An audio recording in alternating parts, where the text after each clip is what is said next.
안녕하세요. 서울은현교회 교회학교 교사 여러분 반갑습니다.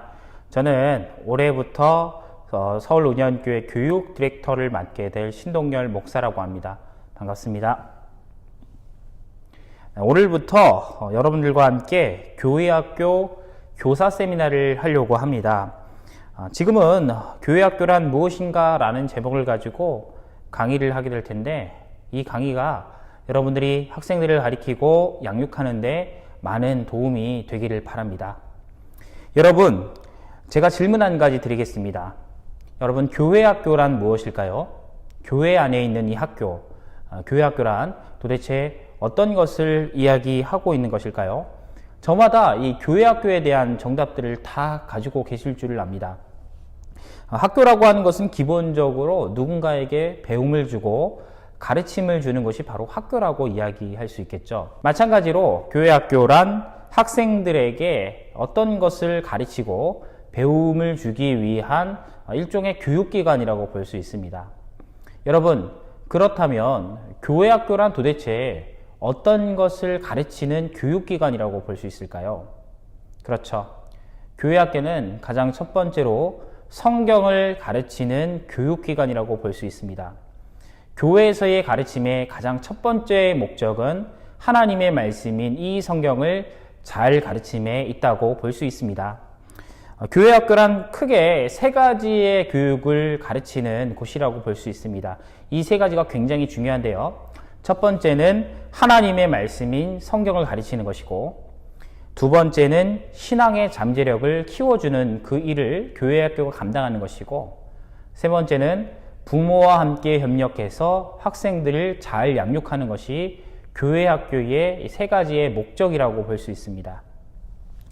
자녀들이 신앙인으로 자랄 수 있도록 도와주는 것이 교회학교의 가장 중요한 모습이라고 볼 수 있다는 것이죠. 교회학교는 먼저 학생들에게 성경을 가르칩니다. 성경이라고 하는 것은 쉽게 이야기해서 하나님의 생각이 담겨져 있는 계시된 말씀이라고 볼 수 있습니다. 하나님께서는 우리들에게 자신의 생각이 담겨져 있는 이 성경이라고 하는 아주 중요한 것을 선물로 주셨는데, 이 성경을 통해서 학생들을 가리키고 이 학생들이 하나님의 생각을 제대로 알아갈 수 있도록 도와주는 것이 바로 교회학교의 교육의 가장 첫 번째 목적이라고 볼 수 있는 것입니다. 만약 교회학교가 성경을 가르치지 않는다면 그것은 더 이상 교회학교라고 이야기할 수 없습니다.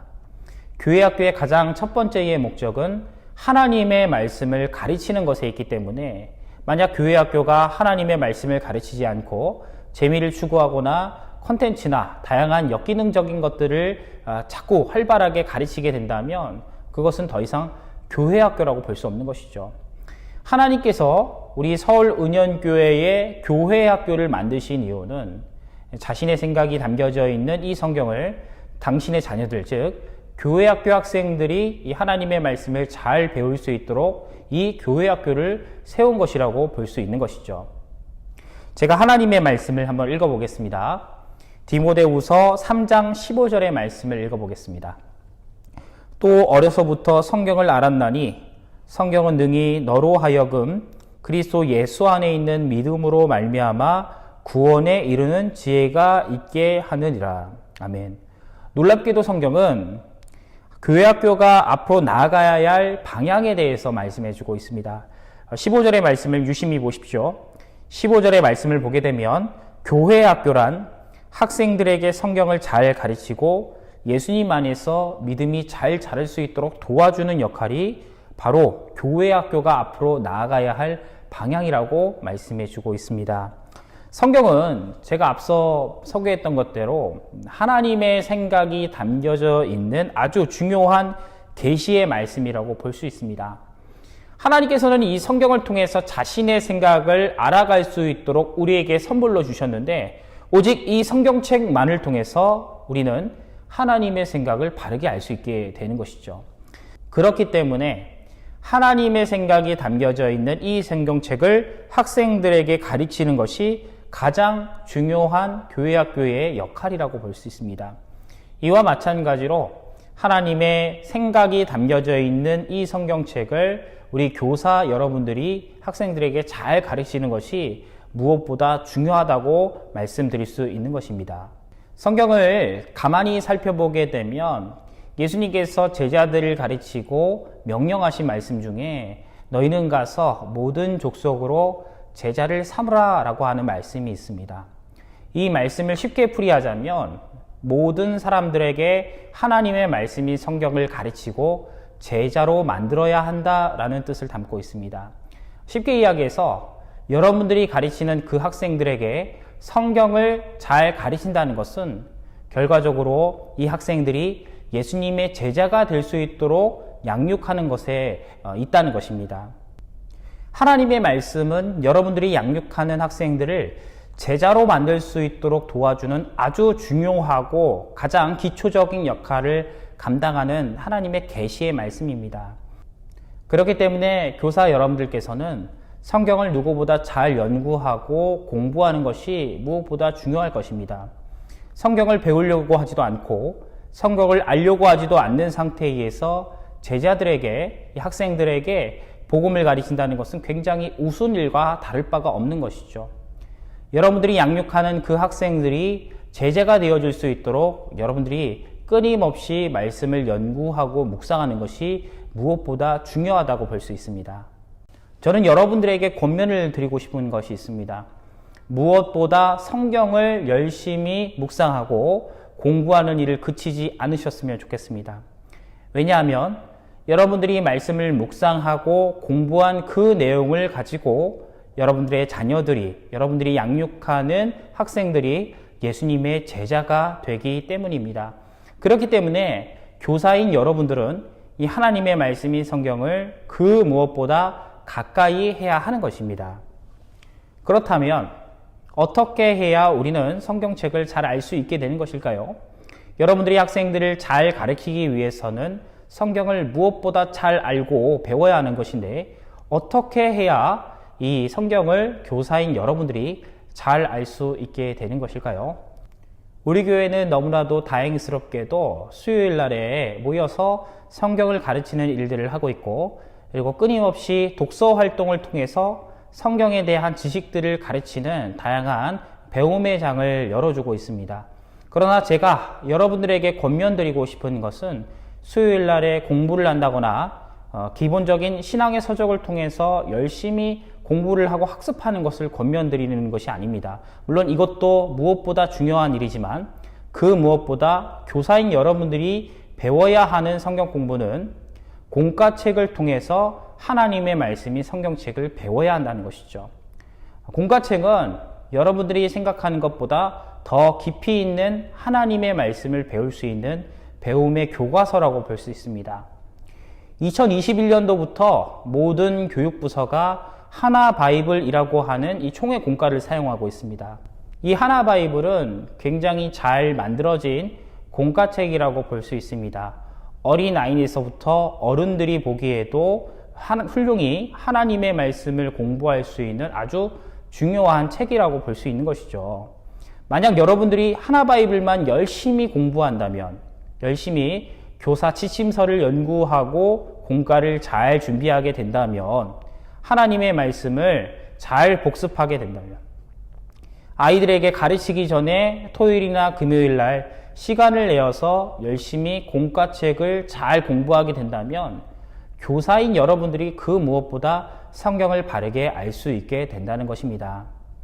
올해 2021년도부터 발간되게 된 이 하나바이블은 학생들의 발달 단계나 뇌에 대한 연구, 그리고 감정에 대한 연구, 그 밖에 다양한 교육학적인 이론들이 집약된 공과라고 볼 수 있습니다. 그렇기 때문에 여러분들이 이 하나바이블을 잘 이해하고 학생들을 잘 가르치게 된다면 첫 번째로 여러분들이 성경을 잘 알게 될 것이고, 두 번째로 학생들을 예수님의 제자로 삼을 수 있는, 가르칠 수 있는 교사의 참된 덕목을 발현할 수 있게 되는 것입니다. 두 번째로 교회 학교는 학생들에게 신앙을 가르쳐야 되는 가장 중요한 역할을 감당해야 합니다. 여러분, 교회 학교는 예배, 기도, 찬양, 말씀 묵상 등 기본적인 신앙에 대한 생활들을 가르쳐야 하는 역할을 감당해야 합니다. 어떻게 예배할 것인가, 어떻게 기도할 것인가, 찬양이란 무엇인가, 그리고 어떻게 큐티하고 묵상할 것인가와 같은 기본적인 교육을 가르치는 것이 교회 학교의 가장 중요한 역할이라고 볼 수 있는 것이죠. 학생들에게 신앙생활에 대한 내용을 가르치는 이유는 학생들은 배운 만큼 행동을 하려고 하는 이런 모습을 가지고 있기 때문입니다. 기도를 가리키고 말씀을 묵상하는 것들을 가리키고 예배하는 방법들을 가리키게 된다면 학생들이 배운 만큼 예배하고 배운 만큼 기도하고 배운 만큼 찬양하고 말씀을 묵상하게 된다는 것이죠. 그렇기 때문에 교회 학교는 그 무엇보다 학생들의 신앙생활을 가르치는 일에 무엇보다 집중을 다해서 노력해야 하는 것입니다. 학생들에게 신앙생활을 가르치는 일에는 다음과 같은 이유가 함께 숨겨져 있습니다. 학생들에게 신앙생활을 잘 가르치게 되면 이 학생들이 나중에 어른이 되어졌을 때에, 청소년기를 거쳐 청년이 되어졌을 때에 자신의 힘으로 예수님을 하나님의 아들, 우리의 주, 우리의 주님이라고 고백하게 되는, 예수님을 인격적으로 만나게 되는 일들을 경험할 수 있게 되기 때문입니다.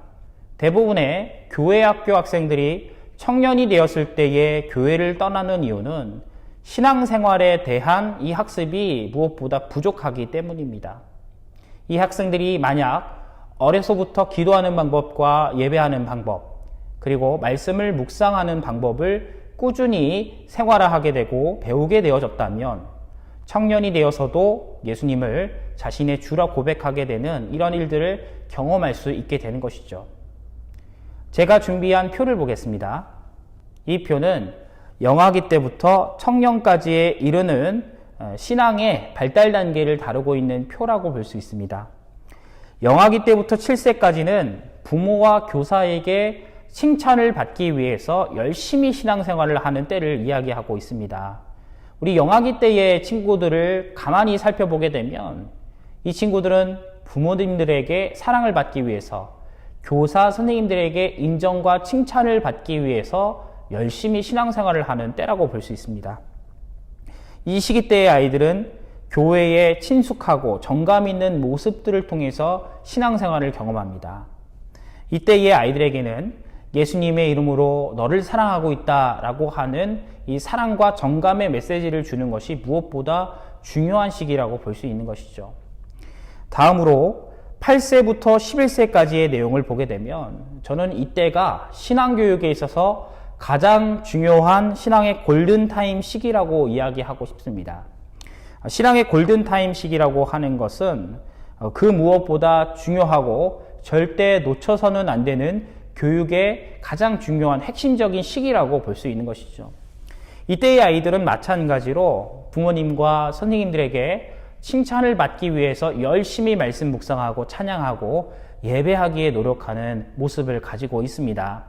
그러나 이 시기 때의 아이들은 특히 8세부터 11세까지가 되어지면 이 아이들은 본격적으로 초등학문을 배우게 되고 글자를 열심히 읽을 수 있고 배움에 대한 끊임없는 탐구심을 가지고 있는 시기라고 볼 수 있습니다.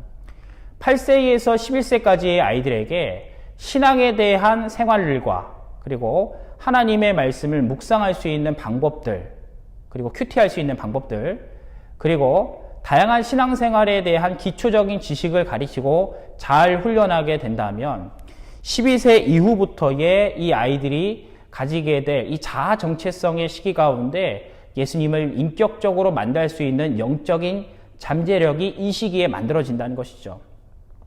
제가 앞서 설명을 드렸던 대로 학생들은 배운 만큼 행동합니다. 잘 배우는 것들을 통해서 올바르게 행동하는 것이 이 8세에서 11세까지의 기간이라고 볼 수 있는 것이죠.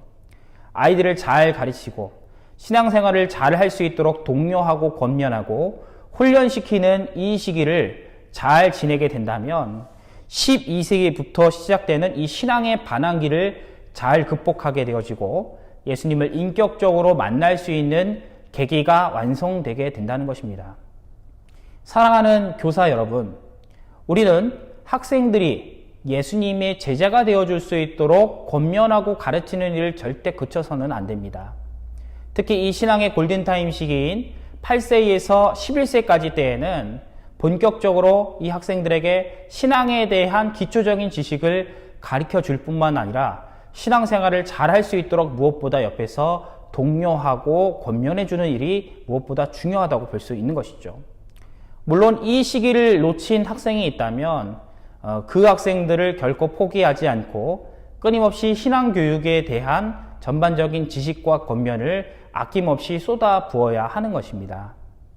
마지막 세 번째로, 교회 학교는 부모와 함께 자녀들을 교육해야 합니다.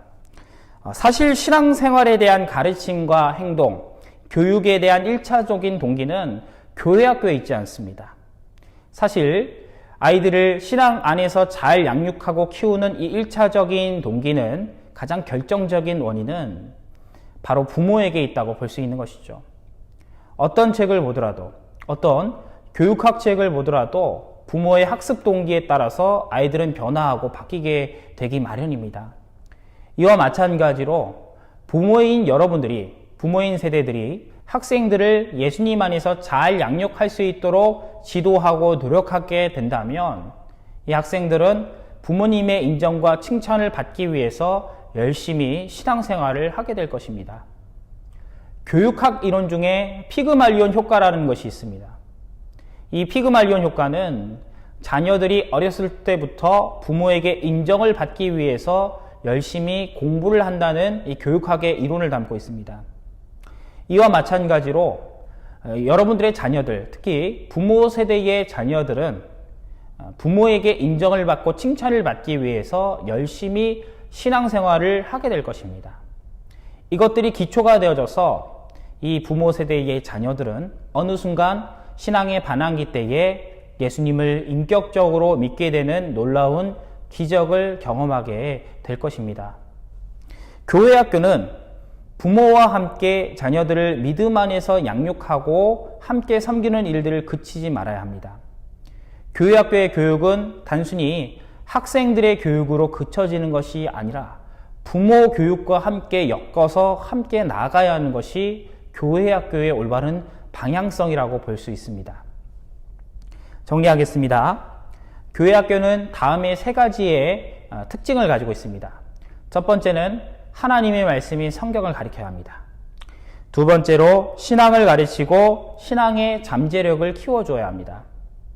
세 번째로 부모와 함께 협력해서 학생들을 잘 양육하는 것이 교회 학교의 중요한 특징이라고 볼 수 있습니다. 이상으로 교회 학교란 무엇인가에 대해서 여러분들과 함께 나누었습니다. 시청해 주셔서 감사합니다.